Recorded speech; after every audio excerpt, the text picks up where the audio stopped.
పంచాయతీ పరిధిలో ఎక్కడి చెత్త అక్కడే పెరిగిపోతుంది. రోడ్లపై మురుగునీరు పారుతోంది. దీంతో పారిశుధ్యం అధ్వానంగా తయారయ్యి వీధులు కంపుకుంటున్నాయి.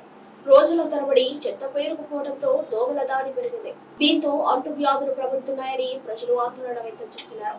ప్రభుత్వం పంచాయతీలకు ప్రతి నెల నిధులు ఇవ్వడంతో పాటు ట్రాక్టర్ ని కూడా అందుబాటులోకి తెచ్చింది. కానీ పారిశుద్ధ్య సిబ్బంది కార్మికుల కొరతతో అక్కడక్కడ చెత్త తీసి మిగతా చేతులు దొరుకుకుంటున్నారని అన్నారు. పరిశుభ్రతపై ప్రశ్నించిన వారి ప్రాంతాల్లోనే పనులు జరుగుతున్నాయని, మిగతా ప్రాంతాల్లో చేయడం లేదని ప్రజలు తెలిపారు.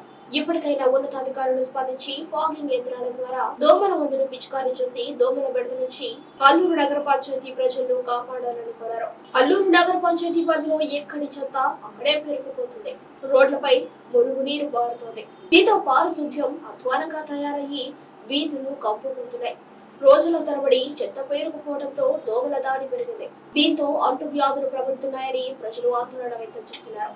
ప్రభుత్వం పంచాయతీలకు ప్రతి నెల నిధులు ఇవ్వడంతో పాటు ట్రాక్టర్ ని కూడా అందుబాటులోకి తెచ్చింది. కానీ పారిశుద్ధ్య సిబ్బంది కార్మికుల కొరతతో అక్కడక్కడ చెత్త తీసి మిగతా చేతులు దొరుకుకుంటున్నారని అన్నారు. పరిశుభ్రతపై ప్రశ్నించిన వారి ప్రాంతాల్లోనే పనులు జరుగుతున్నాయని, మిగతా ప్రాంతాల్లో చేయడం లేదని ప్రజలు తెలిపారు.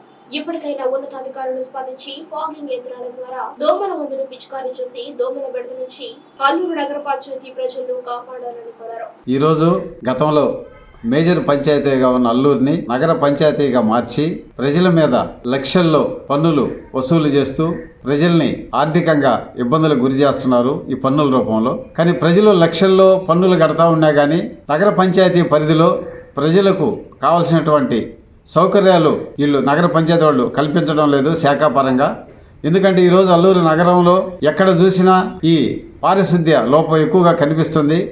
ఎక్కడ పడితే అక్కడ మంచి మంచి సెంటర్లో కూడా ఈ మురుగు తర్వాత చెత్త కానీ చెదారం అన్నీ కుప్పలుగా పేరుకోపోయి ఆ రోడ్డు మీద ప్రయాణం చేయాలంటే రోడ్డు మీద పోవాలంటే కూడా ఆ వాసనకి ప్రజలు భరించలేకున్నారు. దీనివల్ల దోమలు ఈ మలేరియా డెంగ్యూ జ్వరాలు వచ్చేదానికి కారకులైనటువంటి దోమలు విపరీతంగా అక్కడ పుట్టి పెరిగి ప్రజల్ని ఇబ్బందులకి గురి చేస్తూ ఉన్నాయి.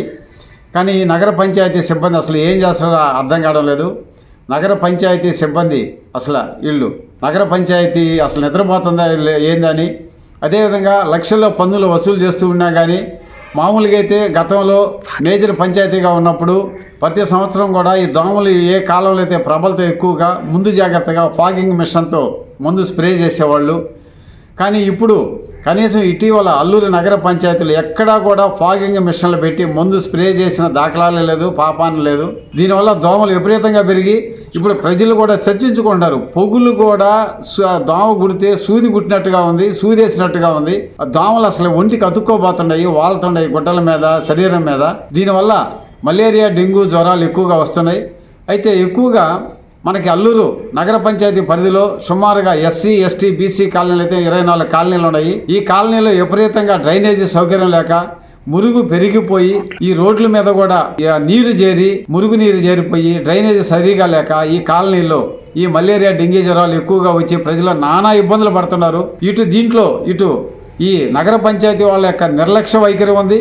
అదేవిధంగా వైద్య సిబ్బంది కూడా ఈ చలికాలంలో అసలు వర్షాకాలం మొదలైనప్పటి నుంచి మళ్ళా శివరాత్రి పోయిందాకా ఇదంతా చలికాలం, ఎండ తక్కువగా ఉంటుంది, మసక ఎక్కువగా ఉంటుంది.